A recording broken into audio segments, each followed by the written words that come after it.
So this is the kind of confidence when you know that life will work out no matter what. And even if sometimes bad things are happening to you, you can know that those bad things will lead you to a good thing. Why? Because we live in a dual world, and every experience that we have in our external reality is because of polarity. So, for example, we want to be happy, we don't want to be sad. But imagine if sadness didn't exist, we would never know what happiness is. If darkness did not exist, we will not know what light is. So, this confidence that I'm talking about comes from inside, where you know that you are here on earth for a reason and a purpose. You didn't just come here for nothing. You have an agenda, you have a mission, and you are walking your agenda. And when you know this, you cultivate this kind of faith in life that everything will work out no matter what is happening in the outer world. Even if someone is dying, or a calamity is occurring, or something that is not pleasant in your external reality, all of life is orchestrating so you can live out your agenda, the soul agenda that you came here to live. And when your agenda is complete, you will go. So you don't have to live your life in fear of death, or in fear of, something bad happening. Just embrace all experience as it is. And then you will have the power to change something in your external reality that you don't like. But if you keep resisting reality, if you keep, saying, oh, that's bad, I don't want that, this is good, I want only this, when you resist something a lot, that thing persists in your experience. So when I look at the word confidence, I like to approach it from inside. Like, what is my feeling right now? Do I have a good feeling about this thing that I am doing, or do I have a bad feeling about this? So this is like getting in touch with your inner world and cultivating confidence from that inner space where you are never feeling this void, that comes from that external confidence. So, for example, let's take a model. This model, top shot model, and she exudes extreme confidence when she walks out on the ramp, and she does her ramp walk. A lot of that external confidence that everyone appreciates and worships is quite temporary. If she loses her looks, if she becomes a little fat, if she gets a pimple, that's it, her confidence is gone. Those are not things that sustain you for life. And I have seen this, like, I've seen a lot of women who become so obsessed with their beauty. They go through all these external means to look good. Like, sometimes they get plastic surgery done, or, implants to augment their assets, or liposuction to lose weight and things like that. And yes, maybe temporarily they will get people's attention, men's attention, for that look, for all that money they spent to get that body or to get those features. But inside, they will never be at peace with themselves. Like a really beautiful woman who gets a lot of attention from men, and then one day she grows old and she starts getting wrinkles, and or she gets fat, and then that's it, the attention is gone, and now she doesn't know how to be confident in her own skin anymore. And that's where all this depression comes and all these mental problems come, because we cannot accept ourselves the way we are.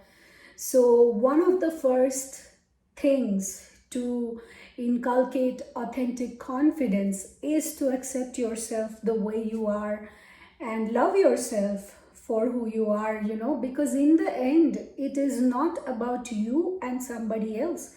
It is about you and yourself. It is your experience with your inner world. What is the relationship that you have with yourself? And how do you communicate with yourself? Do you bash yourself up when you don't look good enough for that party? Do you abandon yourself when you didn't make a good presentation? Or do you reprimand yourself, when you failed someone? So these are all places where confidence comes, because when we become so harsh on ourselves and we are constantly criticizing ourselves for not being good enough, and not doing things the right way, the perfect way, and that's not a good relationship to have with yourself, and that's not a good feeling that you would like to experience, right? So my approach is always go inside, look inside. What am I feeling about this? Why am I saying this to myself? Why do I feel so restless about this external thing that I cannot control all the time? So this is something that you need to remember, that confidence is first cultivated inside. It is your relationship with yourself and your relationship with the higher cosmos, the universe at large. How confident do you feel with God? How confident do you feel with the universe? Do you think that life has your back? Do you think that God is in your favor? Do you think that that the universe is on your side? If you can say that, yes, this is what I feel, then you are super confident. You are authentically confident.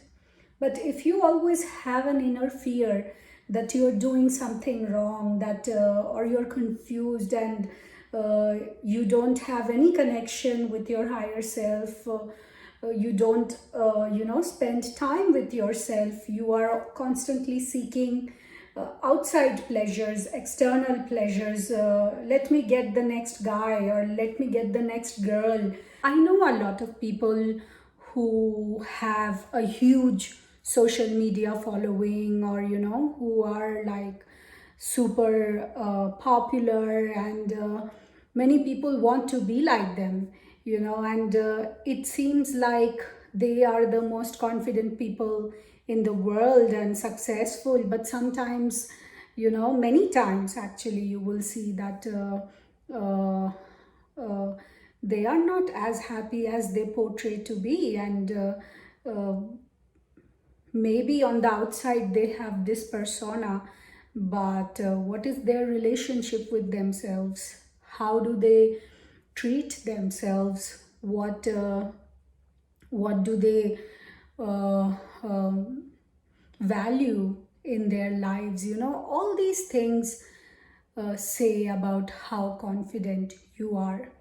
One thing I can say is that um, when you find a higher purpose in your life, when you find your passion, for example, something that you really enjoy doing, it may be difficult, it may be hard, but it is something that you love to do, and you have the courage to pursue it because it's what your heart says that you should be doing.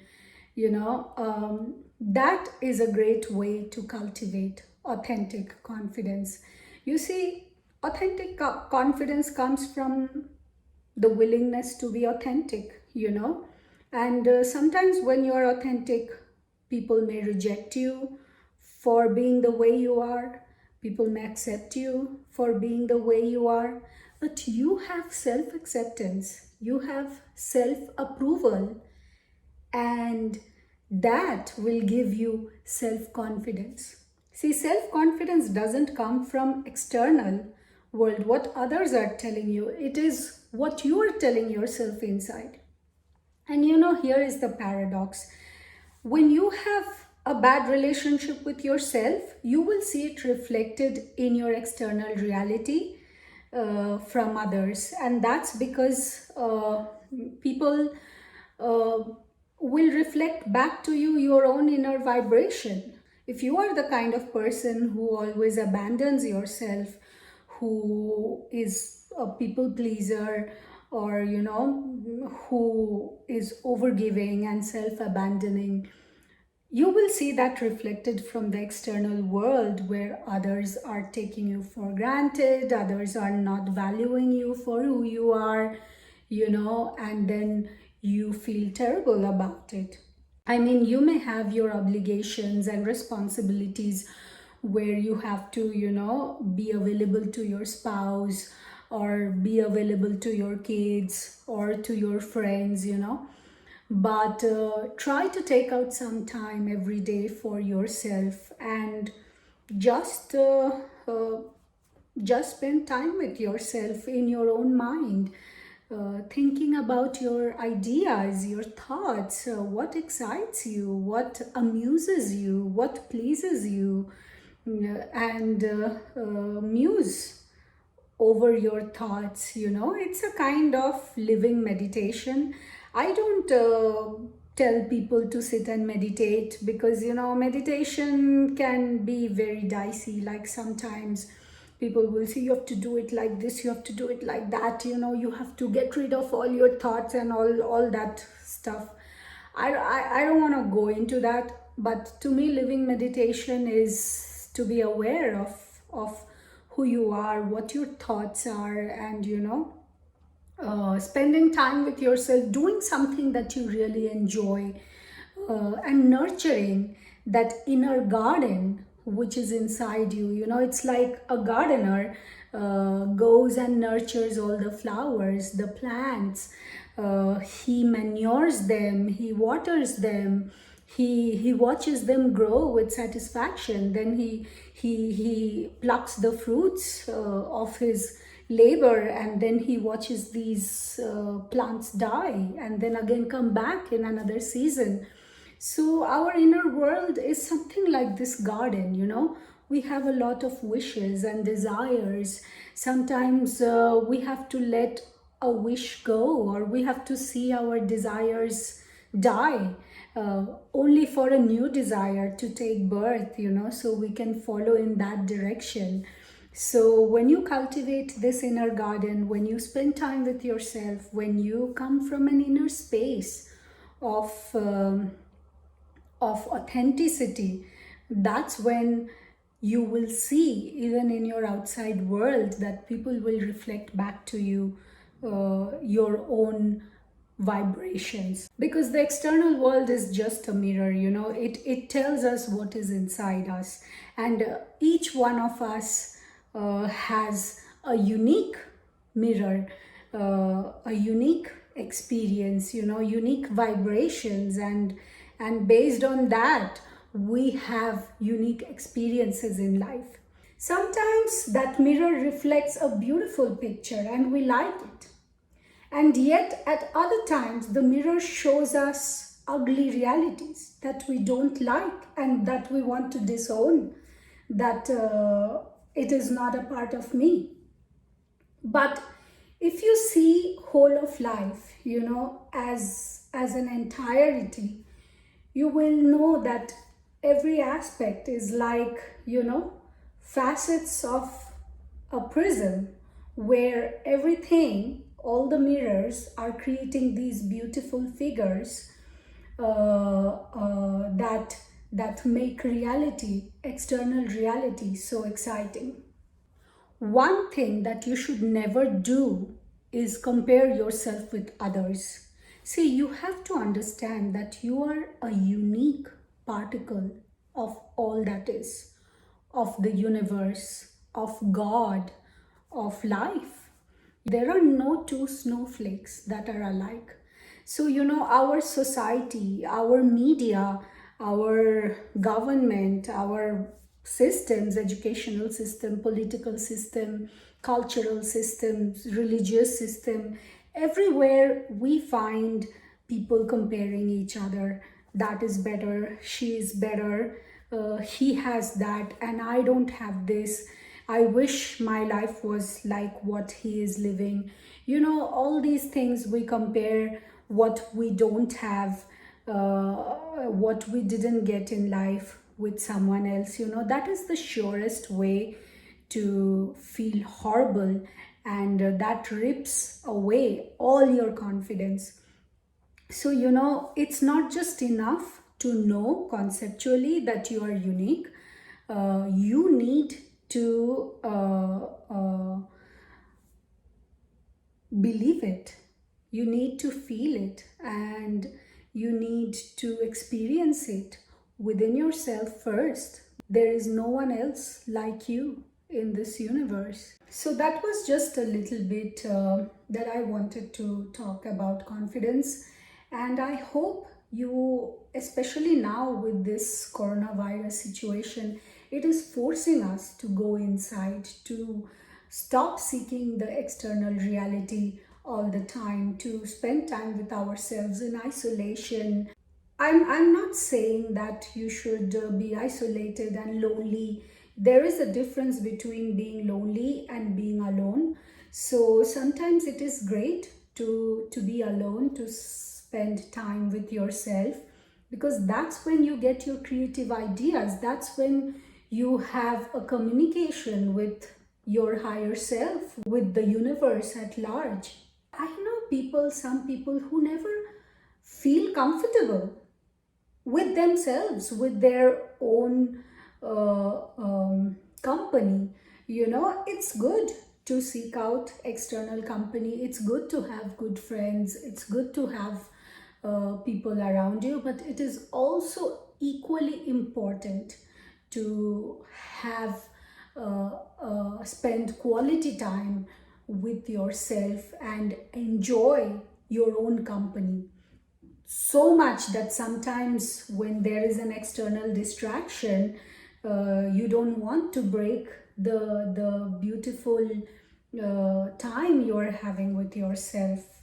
I know some people, at the drop of a hat, they will just, accept any invitation, go to a party that they don't want to go, or meet with people that they don't want to meet, that they don't even like, because they are so afraid to be alone, to spend time with themselves. Let's say a weekend comes, and they are like running here, running there. Oh no, it's the weekend. How can I find someone to hang out with? How can I get a date? Things like that.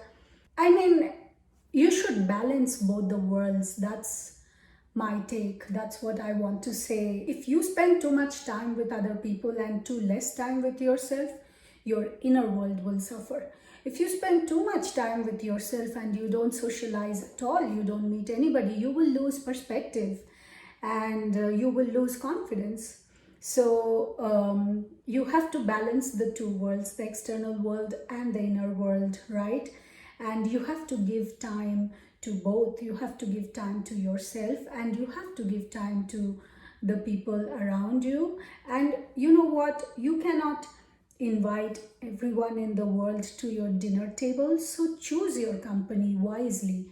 You don't want to spend time with people who are not good for you, or who don't have your best interest at heart, or who don't respect you, or who are always putting you down. Just because you don't want to lose that friendship, or you don't want to lose that relationship, you don't have to stay in a bad relationship or in bad company. No company is better than bad company. So In those moments, choose yourself. Try very hard not to abandon the self. You will thank yourself for that, you know. So, and that's when, like, when you have the courage to be with yourself, to nurture the inner garden, to nourish your inner world, you will feel confident. You wouldn't care what others are saying about you, or you know, sometimes if you have a bad hair day, or you know, if you don't look your best, or if you don't have the perfect makeup, that's okay. So that's my take on confidence, that um, a lot of the things that we see in our external world is just um, fake. uh, you may see a model very confidently walking on the ramp, but inside she's taking drugs and she's an addict, and she's thinking of committing suicide every day. So you know, that's what our society worships, you know, all that external confidence that comes from all the materials we possess, the big car and the big house and how we look, or the clothes we wear, you know. But those are fleeting things, and they will never bring you uh, everlasting satisfaction. If you really want to live from a space of inner peace, you have to be willing to look inside and nurture your relationship with yourself. So that's all I wanted to talk about today. Hope you got something from this video, learned something, and if you have any questions or comments, or feedback, please leave me a note in the comment section below, and I will try to respond to it. Thank you and have a good day.